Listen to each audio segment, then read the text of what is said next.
Monsieur le bourgmestre,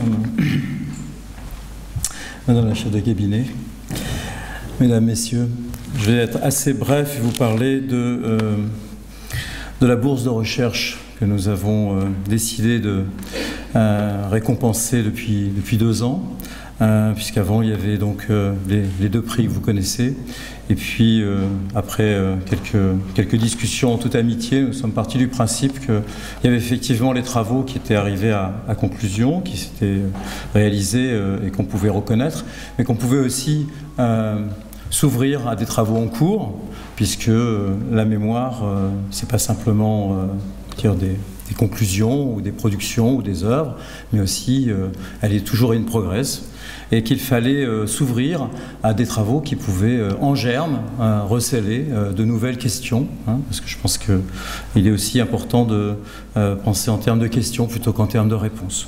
Alors, l'année dernière, première année, c'était Monsieur Antoine Burgard qui a été récompensé pour son projet de travail, donc un travail toujours en cours, sur l'immigration des jeunes rescapés de la Shoah.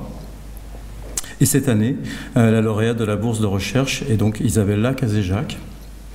On a eu 16 projets, donc ça représente une quantité plus importante que celle des prix, venant d'Allemagne, d'Autriche, de Grande-Bretagne, de France, d'Italie, d'Iran même, d'Hongrie, des Pays-Bas, de Suisse. 6 concernaient des thèses de doctorat et 6 autres étaient différents types de projets post-doctoraux, des manuscrits, des projets artistiques.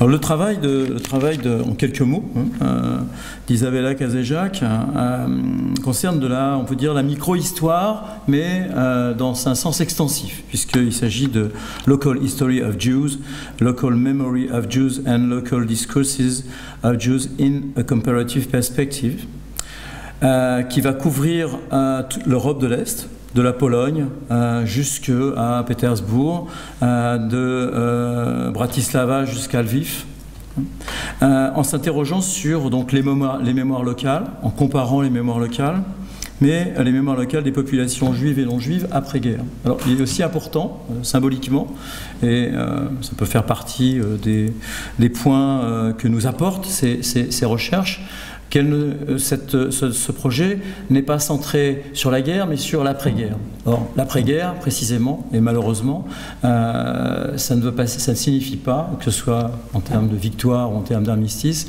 la cessation des violences. Et les violences ont continué longtemps. Il y a des pays qui, comme la Pologne, ont été soumis à climat de quasi-guerre civile jusqu'au début des années 50. On ne parle pas de l'Ukraine, on ne parle pas de la Biélorussie, et des pays qui ont véritablement vécu des guerres civiles comme la Grèce ou l'ex-Yougoslavie. Donc cette enquête couvre l'après-guerre, mais l'après-guerre évidemment pouvait être aussi sordide et désespérant que la guerre elle-même. Et donc c'est un travail d'enquête minutieuse, dont Madame Isabella Cazejac va nous parler après moi, et qu'on a souhaité récompenser parmi finalement un ensemble qui pouvait concerner aussi les mémoires à travers des méthodes sociologiques, à travers la micro-histoire, à travers l'archéologie. On a choisi ce point-là, et donc je vais effectivement passer la parole à Madame Cazejac. Je pense qu'elle est... Voilà. Merci beaucoup.